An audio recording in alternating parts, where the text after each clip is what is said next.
नमस्कार मित्रों, मैं प्रशांत सिंह आप सभी का अपने channel PK Singh pharma and spiritual video में हार्दिक स्वागत करता हूं। टेबलेट टूलिंग जो सीरीज़ है उसके पार्ट 3 में आज हम लोग बात करेंगे डाइज और पंचेस के बारे में। स्पेशली हम लोग आज इसमें बात करेंगे पंच के टर्मिनोलॉजी के बारे में।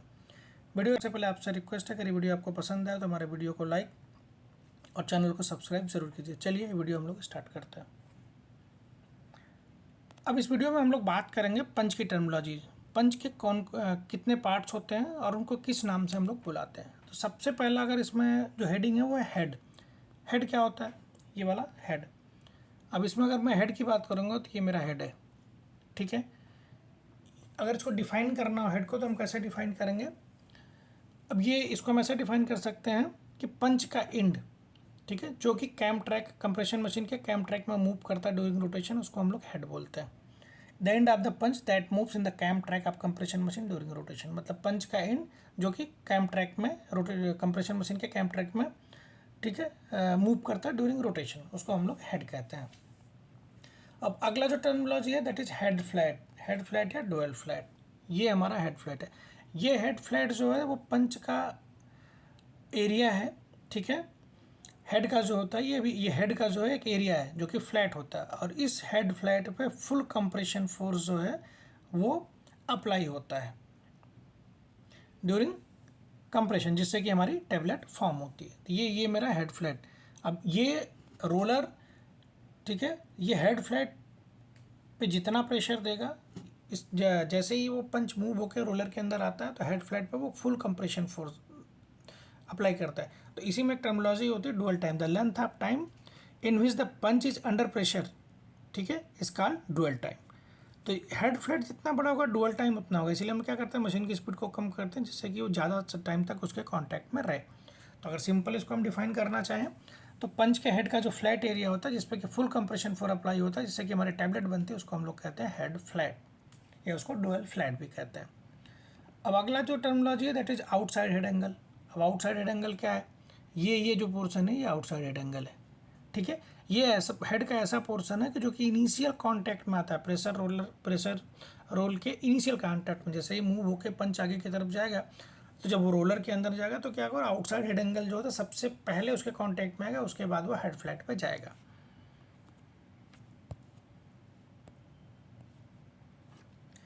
अब अगली टर्मिनोलॉजी के बारे में अगर हम लोग बात करेंगे that is inside head angle. That is inside head angle. अब इसमें हम देखेंगे इनसाइड हेड एंगल कहाँ है। ये मेरा इनसाइड हेड एंगल है, ये वाला जो कि नेक की तरफ है, ठीक है। अब इसको हम कैसे डिफाइन करेंगे? हेड का वो एरिया जो कि पुल डाउन और लिफ्टिंग कैम, जो लिफ्टिंग कैम जो पंच को ऊपर की तरफ ले जाती है और दूसरा जो पुल डाउन नीचे की तरफ ले जाती है, लिफ्टिंग और पुल डाउन कैम, ठीक है, के कांटेक्ट में रहती है, उसको हम लोग कहते हैं inside head angle. The area of the head that is contact with the pull down cam and lifting cam is called inside head angle. Head outside diameter. अब हम इसमें देखते हैं कि हेड आउटसाइड डायमीटर कहाँ है, ठीक है। ये मेरा हेड का ओडी, ये वाला बीच का जो पोर्शन है ये मेरा हेड का आउटर डायमीटर है, ठीक है। तो इसको अगर हमको डिफाइन करना तो हम इसको कैसे डिफाइन करेंगे? Outside diameter of the punch head extend the effective area of contact between the cam and both the inside and outside head angle. तो अगर आप ये देख रहे होंगे तो ये क्या है, ये आउटसाइड और हेड एंगल और इनसाइड हेड एंगल के बीच का जो पार्ट होता है उसको हम लोग कहते हैं हेड आउटसाइड डायमीटर।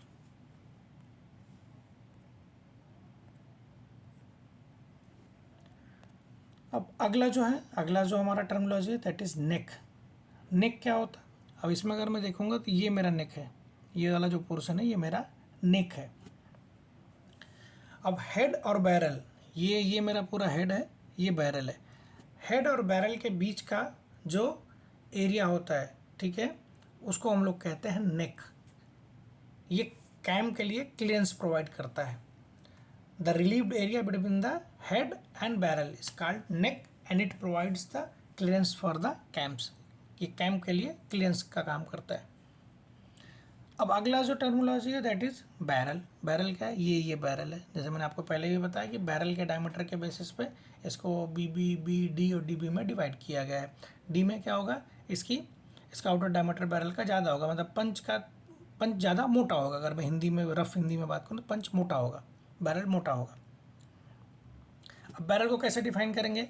बैरल को हम ऐसे डिफाइन कर सकते हैं कि स्टेम और नेक के बीच का जो एरिया होता है उसको हम लोग बैरल कहते हैं। The area between the neck, ठीक है, ये हमारा नेक और ये मेरा स्टेम के बीच का जो एरिया है उसको हम लोग बैरल कहेंगे, ठीक है। अब बैरल का जो सरफेस होता है वो कैसे कंट्रोल होता है? वो कंट्रोल होता है टरेट पंच गाइड, ठीक है। अब जो पंचेस जो होता है वो हम लोग टरेट के पंच गाइड में लगाते हैं, जैसे upper die table, lower die table, sorry upper punch table, lower punch table, upper plate, upper punch plate, lower punch plate, और बीच में जो होता है उसको हम लोग डाई टेबल बोलते हैं। अब ये इंश्योर करता है कि पंच का अलाइनमेंट डाई के साथ बना रहे, जिससे कि हमारा पंच डैमेज नहीं हो। तो इसमें ऐसा बोल रहे हैं कि the barrel surface is control by the turret punch guide to ensure the punch alignment with die while going up and down. अब अपर पंच क्या होगा? अपर पंच ऊपर और नीचे मूव करता है। लोअर पंच क्या होता है? उसका जो स्टेम होता है वो स्टेम जो होता है वो हमेशा डाई के अंदर रहेगा, तो उसमें कोई इश्यू नहीं। बट अपर पंच मूव करता है अप एंड डाउन। तो जो हमारा पंच गाइड प्लेट होगा वो हमारा इंश्योर करेगा कि ये इस डाई के साथ इसका अलाइनमेंट रहे, जिससे कि हमारा पंच डैमेज नहीं हो। अगली टर्मिनोलॉजी क्या है? स्टेम। अब स्टेम अगर हम इसमें देखें, कहाँ है हमारा स्टेम? ये मेरा स्टेम है, ये जो पोर्शन है ये मेरा स्टेम है। अगर स्टेम को हम कैसे डिफाइन करें? The area of the punch opposite the head beginning at the tip and extended to the point where the full diameter of the barrel begins. अब इसको हम कैसे कर सकते हैं? ये जो हमारा है, ये एरिया जो होता है ये अपोजिट हेड के अपोजिट जो एरिया होता है, और जो कि शुरू होता है बिगिनिंग ऑफ टिप, यहाँ से शुरू होता है, ठीक है, और यहाँ इसके बीच में जहाँ से हमारा पंच का बैरल का पूरा डायमीटर शुरू होता है, ये जो होता है हमारा स्टेम, ये अपोजिट टू हेड होता है। और ये टिप स्टेट के इनिशियल पॉइंट्स, टिप के इनिशियल पॉइंट्स, और जहाँ पे हमारा बैरल का इनिशियल डायमीटर स्टार्ट होता है उसके बीच का जो पोर्शन होता है उसको हम लोग स्टेम कहते हैं।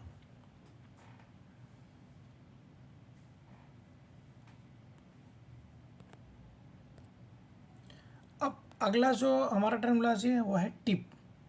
अब टिप को कैसे डिफाइन करेंगे? वो टिप क्या होती है? ये पोर्शन जो होता है इसे टिप स्टेट दिख रहा है, ये टिप है हमारा, ठीक है। अब ये क्या होता है? ये पंच का एंड पार्ट होता है, ठीक है, जो कि कंपैटिबल होता है डाइबोर। ये पंच का एंड पार्ट होता है जो कि डाइबोर से कंपैटिबल होता है, और ये टेबलेट की शेप और साइज को और टेबलेट की प्रोफाइल को डिफाइन करता है। भाई जिस टाइप का टिप होगा उसी टाइप का हमारा टेबलेट बनेगा। अगला क्या है? कप। कप क्या होती है? अब एक कप होती है और एक कप डेप्थ होती है। कप किसको बोलेंगे? Cavity in the tip. ये जो हमारे टिप के अंदर अगर कैविटी है उसको हम लोग बोलते हैं कप। और एक कप डेप्थ होती है, वो क्या होती है? Actual length minus working length equal to call the cup depth. अब अगला जो हमारा टर्मिनोलॉजी है दैट इज लैंड। कभी कभी ब्लेंडेड लैंड भी बोलते हैं। इसको कैसे डिफाइन करेंगे हम? The area between the edge of the punch cup and outside diameter of the punch tip. The area between the edge of punch tip, ठीक है, पंच कप और outside diameter of the punch tip को हम लोग कहते हैं land. ये इसमें ये कप डेप्थ दिखा रहा है, cup depth actual length minus working length इस कॉल्ड कप डेप्थ। अब अगर मैं लैंड की बात करूँ, ये लैंड दिखा रहा है, ये लैंड है मेरा।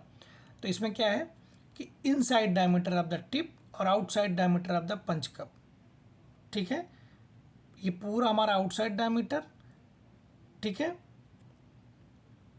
और ये कप जो है हमारा कप के एज और आउटसाइड डायमीटर के बीच का जो पोर्शन होता है उसको हम लोग लैंड बोलते हैं।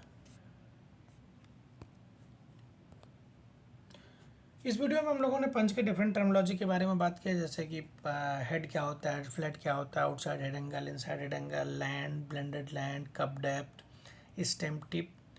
तो उम्मीद करता हूँ ये वीडियो आपको पसंद आया होगा।